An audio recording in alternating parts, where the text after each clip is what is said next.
무대 위의 조명은 여전히 눈부셨다. 관객석에서 터져나오는 함성은 천둥 같았고 카메라 플래시는 번개처럼 반짝였다. 그런데 그 가운데 스튜디오 한가운데서 믿을 수 없는 장면이 펼쳐졌다. MC 남희석이 갑자기 의자를 밀치며 자리에서 일어나 김용빈을 향해 달려갔다. 그리고 그는 아무 말 없이 그를 껴안았다. 스튜디오 전체가 숨을 삼켰다. 도대체 무슨 일이 있었던 걸까? 1. 뜻밖의 감정 폭발. 그날 방송은 평소와 다를 것 없이 밝고 유쾌하게 진행되고 있었다. 트로트 스페셜 토크쇼 200회 특집. 주제는 트로트가 바꾼 인생 이야기. 김용빈은 초대 게스트 중 한 명으로 최근 신곡 그대의 봄을 발표한 뒤 연일 화제의 중심에 있었다. 관객석에는 러브빈 팬들이 파란색 풍선을 흔들며 그의 이름을 연호했다. 하지만 김용빈의 표정은 평소와 달랐다. 웃고 있었지만 그 웃음 뒤엔 어딘가 묘한 그림자가 깔려 있었다. 남희석은 그걸 단번에 눈치챘다. 20년 넘게 방송을 진행하며 수많은 사람을 본 그의 직감이 이상한 예감을 전했다. 요즘 행복하신가요? 남희석의 질문에 김용빈은 잠시 침묵했다. 카메라가 그의 얼굴을 클로즈업했다. 눈빛이 흔들렸다. 행복하다고 말해야겠죠. 그 한마디에 스튜디오의 공기가 얼어붙었다. 2. 비밀의 서류 봉투. 잠시 후 PD가 큐사인을 보내며 다음 코너를 안내했다. 깜짝 선물 코너입니다. 김용빈 씨를 위해 특별한 영상이 준비되어 있습니다. 모니터에 나타난 것은 오래된 흑백 영상이었다. 화면에는 한 노인의 모습이 보였다. 초라한 모자, 그리고 낡은 손. 용빈아, 이건 네가 어릴 때 엄마랑 같이 심은 감나무다. 그 영상 속 목소리는 다름 아닌 김용빈의 아버지였다. 이미 세상을 떠난 지 15년이 넘은 인물이었다. 순간 김용빈의 눈이 커졌다. 숨을 삼키는 소리조차 들리지 않았다. 그때 조연출이 무대 뒤에서 무언가를 들고 나왔다. 그것은 갈색 서류 봉투였다. 이건 아버님이 생전에 방송국으로 보냈던 편지라고 합니다. 당시엔 전달되지 못했죠. 김용빈은 떨리는 손으로 봉투를 받았다. 그 봉투는 이미 가장자리가 닳고 색이 발해 있었다. 그가 봉투를 열자 스튜디오 안은 숨죽인 채 그를 바라봤다. 용빈아, 넌 반드시 내 목소리로 사람을 울릴 거다. 하지만 그 전에 네가 울 줄 알아야 한다. 그 한 문장을 읽는 순간 김용빈의 눈에서 눈물이 터졌다. 3. 방송의 혼란. 카메라 감독이 손짓을 하며 NG 사인을 보냈지만 남희석은 손을 들어 막았다. 그냥 두세요. 그는 조용히 말했다. 김용빈은 마이크를 손에 쥐고 고개를 숙였다. 제가 아버지랑 마지막으로 통화한 게 18살 때였습니다. 괜찮다고 했지만 사실 그때 저는 도망가고 싶었어요. 그는 말을 잇지 못했다.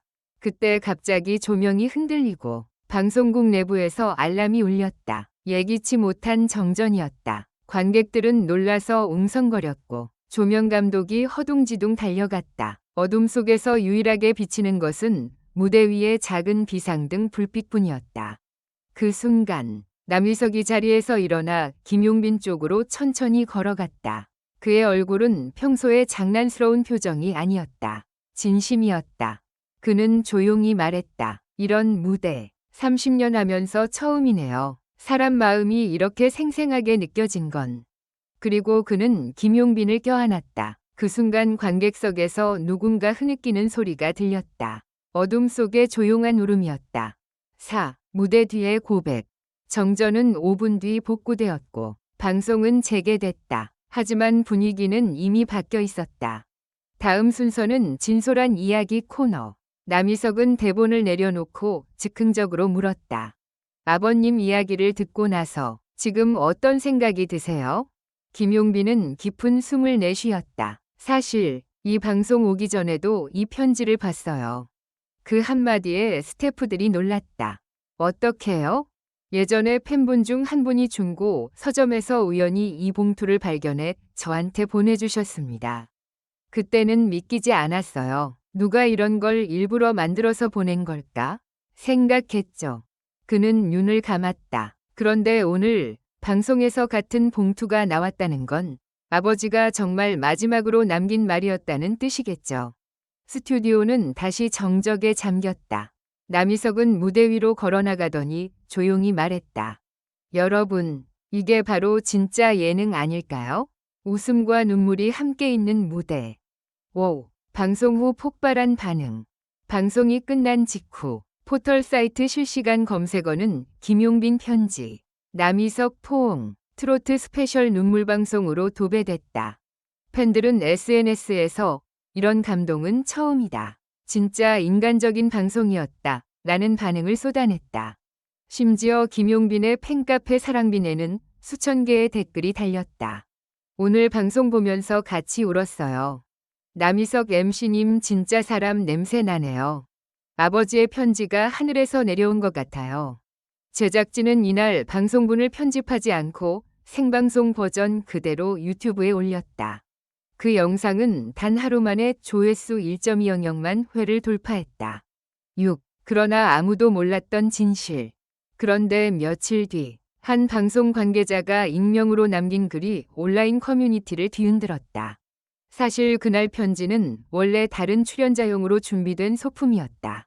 충격적인 폭로였다. 프로그램 구성상 감동 스토리 코너에 사용할 예정이었으나 현장에서 실수로 김용빈 편에 전달됐다는 것이다. 하지만 그 실수로 인해 모든 것이 바뀌었다. 남희석은 기자회견에서 이렇게 말했다. 그게 실수였을지 몰라도 진심은 거짓이 아니었습니다. 그날 김용빈 씨가 보여준 눈물은 대본에도 연출에도 없었어요. 7. 김용빈의 마지막 한마디. 며칠 뒤 김용빈은 자신의 SNS에 짧은 글을 올렸다. 그날의 포옹은 단순한 위로가 아니라 아버지가 제게 마지막으로 건넨 포옹 같았습니다. 그는 다음날 라디오 생방송에 출연해 그 방송 이후로 다시 노래를 대하는 마음이 달라졌다고 고백했다.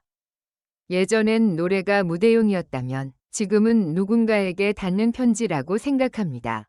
그의 목소리는 담담했지만 단단했다. 그날의 방송은 단순한 예능이 아니었다. 한 사람의 인생을 뒤흔든 진실의 무대였다. 8. 그리고 마지막 반전. 방송 3주 후 김용빈의 소속사로 한 통의 택배가 도착했다. 보낸 이는 이하늘 고등학교 동창회. 봉투 안에는 사진 한 장이 들어있었다. 어린 김용빈이 감나무 아래에서 아버지와 함께 웃고 있는 사진. 그리고 사진 뒤에는 이렇게 적혀 있었다. 이 사진은 내 아버지가 마지막으로 학교에 맡긴 거야. 혹시라도 방송인이 된다면 꼭 전해달라고 하셨어. 소속사 관계자는 이 사진을 공개하지 않으려 했지만 김용빈은 조용히 말했다. 이건 감추는 게 아니라 나누는 거예요. 그는 그 사진을 다음 콘서트 무대 배경에 띄우며 노래했다. 노래 제목은 아버지의 봄. 관객석에 앉아있던 남희석은 그 모습을 지켜보다가 다시 한번 눈물을 훔쳤다. 그날의 포옹은 단순한 방송이 아니었다. 그것은 한 사람의 인생이 다시 시작된 순간이었다. 모든 조명이 꺼진 뒤에도 관객들의 박수는 멈추지 않았다. 김용빈은 마지막 인사를 하며 말했다. 이제야 아버지의 말뜻을 알겠어요. 사람을 울리려면 먼저 진심으로 울 줄 알아야 한다는 걸.